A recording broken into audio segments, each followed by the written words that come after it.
Hi guys, Mons here. On today's episode of Ball with Mons, we're going to be going through game week 7 review. I'm going to go through 3 games in details, which are going to be Man United Sunderland, Chelsea Liverpool, and also Manchester City versus Brentford. Those are the 3 games. I watched the full games, so I'm going to go through those in details, and I'm going to go through the other games briefly as well.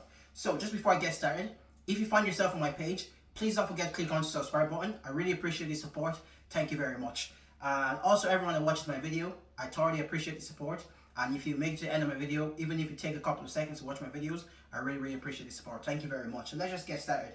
On this game week, the first game I'm going to go through is Manchester United versus Sunderland. This was a must-win game for Man United at home, especially for Amorim, because he's under a little bit of pressure. But we did hear from the trusted reporter that Manchester United aren't actually looking to sack Amorim, that they're going to give him till at least the end of the season, which is good news for Amorim and also his blind witnesses as well. So I'm going to get started on this game. So in this game, I felt this was a must-win. I felt like Man United had to win this game, and I actually did feel very confident going into this game as well. I know Sunderland are very have been the most impressive newly promoted team. However, I felt this was a game that Man United were always going to win. Also, what I would say is I am going to give Amorim a lot of credit for this game, for winning the game, because the system actually won us this game. But what I did see what I did notice in this game, that he tweaked the system a little bit, went a little bit longer. There were plenty of long balls. We have a 6'5" centre forward. We started using it a little bit more in terms of getting the ball up front, especially from goal kicks rather than playing it short all the time. We mixed it up a little bit rather than what we were used to doing, playing it short all the time. The new keeper as well, shout out to him. I thought he did very well. He was very confident, and I'm so happy that he played really well, because Man United legends Paul Scholes said, why didn't Man United go get a more experienced goalkeeper? For me, Man United, the best goalkeepers that Man United have had have always been the one that are relatively cheap, relatively young as well, because you get about 10-15 years out of them, and you can also sell them maybe in about 8 to 10 years if they seem not to be good anymore. In this game, Amorim went a little bit longer, and also Mason Mount starting. I wasn't very happy with it at the start, but credit to Amorim, Mason Mount starting won this game for Man United in my opinion, because I don't think the Sunderland manager prepared for Mason Mount to be starting. They obviously expected Cunha to be starting, which was a more attacking option.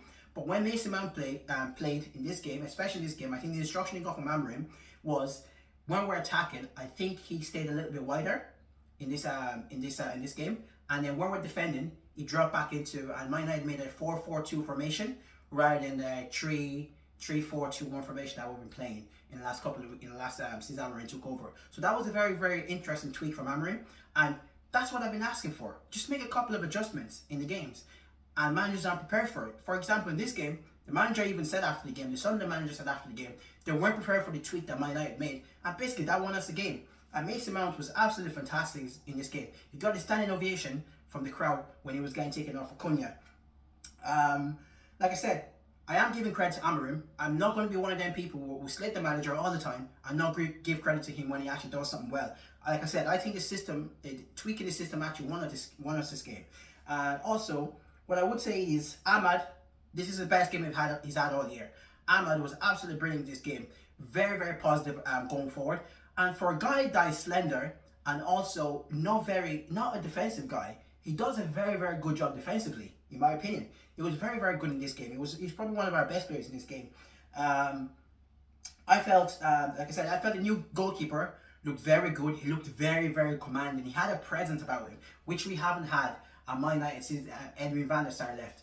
David De Gea was a brilliant shot stopper, but I don't think he had that presence about him. But this new goalkeeper, Lemons, he had a very good presence about him. He had a big presence about him. I think he's going to be a huge keeper for Man United in the next 8 to 10 years. I was very impressed with him, and he was so commanding. I remember he came out and claimed a couple of crosses and a couple of long balls, which we haven't had in a long time. Even when De Gea used to come out and claim them, he used to always punch them away. But this keeper, it was very commanding his box, and the players actually seemed to be very confident in him as well, which was very good. And I felt his kicking was very good as well. When it was going long, it was very good. Hitting Sesko most of the time, and Sesko winning the ball, and then Mbeumo and Bruno Fernandes making deep run from midfield, and Mason Mount as well, and winning, getting to the second ball after Sesko won the first ball. And also, Also, my guy Big Benjamin was brilliant in this game. I was very, very impressed with him in this game. That's 2-2 for him now. Like I said, I can see this guy hitting 25 to 30 goals this season. If we're in multiple competition, I can see him hitting like 30 goals easily. But obviously, just being in the Premier League, and I think FA Cup is still there, I can see him hitting between 15 to 20 goals this year, maybe 25 goals if he stays fit for the rest of the season. I was very, very impressed by Big Benjamin. He was all over the place. His work rate, he was trying to get involved in every single thing we're doing, dropping back, getting the ball, turning, getting little touches, passing it off, making runs off the ball. It was very, very fantastic. And some of our most impressive move in this game, I think Big Benjamin started it. And I was so impressed because I've been a big fan of Sesko since he was in the German league. I've always wanted a centre forward like him. He's very good physically. He's very, very good technically as well. His finishing can improve. But I feel the next step for us now is to start getting the ball into the box, crossing the ball into the box for Benjamin Sesko, because I believe he can win seven times out of 10 times. I believe Benjamin Sesko will win the ball if it's high up in the air or in the box.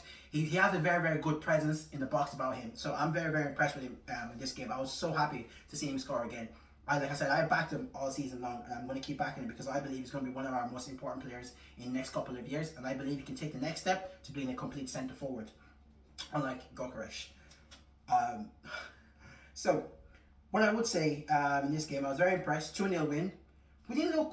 This was probably the best game I've seen us from start to finish under Amorim, where we weren't under severe amount of pressure and we weren't just trying to sneak a goal. We actually played the style he wanted us to play, which I was very, very impressed by. So in this game, in my rating for Amorim, I'll probably give Amorim a 8 or 9 out of 10 for the coaching job he did.